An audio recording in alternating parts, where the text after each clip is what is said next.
Asalaamu calaykum dhammaan mucaashaqiinta xiiseysa Konami ama eFootball meel walba dadweynaha ku joogtaan kusoo dhawaada muuqaal cusub halkaan naga daawanaysaan waa Yaki Boy Gamer anigana waxaan ahay saaxiibkiin walaalkiin Yaki Boy kusoo dhawaada muuqaal cusub muuqaalkan waxaan kugula wadaagi doonaa warbixinadii ugu dambeeyay dhanka iyo eFootballka ayaan kula wadaagi doonaa intaan muuqaalkan gudaha u sii gelin waxaan ka codsanaa inaad muuqaalkan like saarto channelkana subscribe dhahdo dambalaalkana aad furato si aan weelna saaxiibo wanaagsan sidaadii oo kaleeto waayahay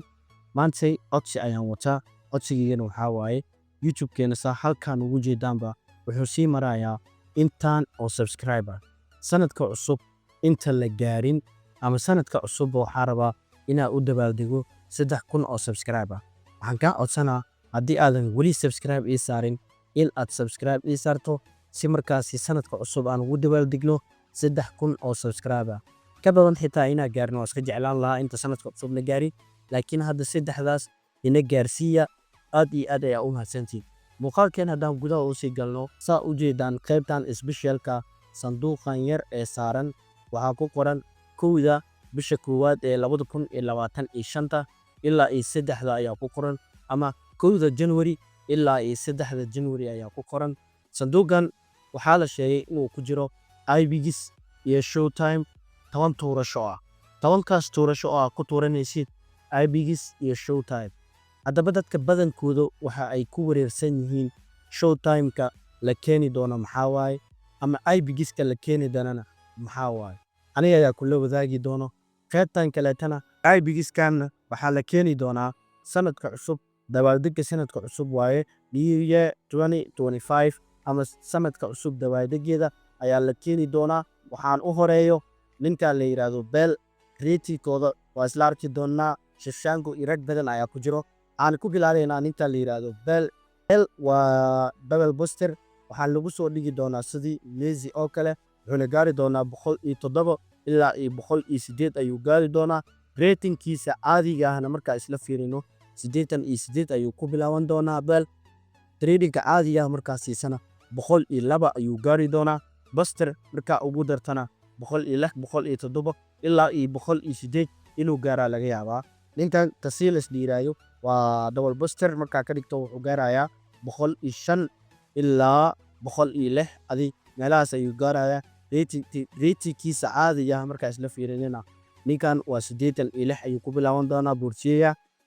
tradingka caadiga markaa siisana 100 ayuu gaari doonaa Buster markaa ugu dartana 104 ilaa iyo 105 ayuu tagi doonaa Biol asigana double Buster waaye wuxuu gaarayaa ilaa iyo 105 ayuu gaarayaa ratingkiisa caadiga markaas la fiirino 86 ayuu ku bilaabanayaa 100 ratingka caadiga markaas siisana tradingka caadiga markaas siisana 100 ayuu gaari doonaa Buster markaa ugu dartana 104 ilaa iyo 105 ayuu gaari doonaa Shashango asoo double Buster ah wuxuu gaari doonaa 105 waana CF tradingkiisa caadiga markaas la fiirinana wuxuu gaarayaa Shashango 86 ayuu ku bilaaban doonaa tradingka caadiga markaas siisana 100 ayuu gaari doonaa markaa Buster ugu dartana 104 ilaa iyo 105 ayuu gaari doonaa Birlo sidoo kale double Buster markaa ugu dhigto asagana wuxuu gaari doonaa 105 ayuu gaari doonaa Sergio Busquets double Buster markaa ka dhigto wuxuu gaari doonaa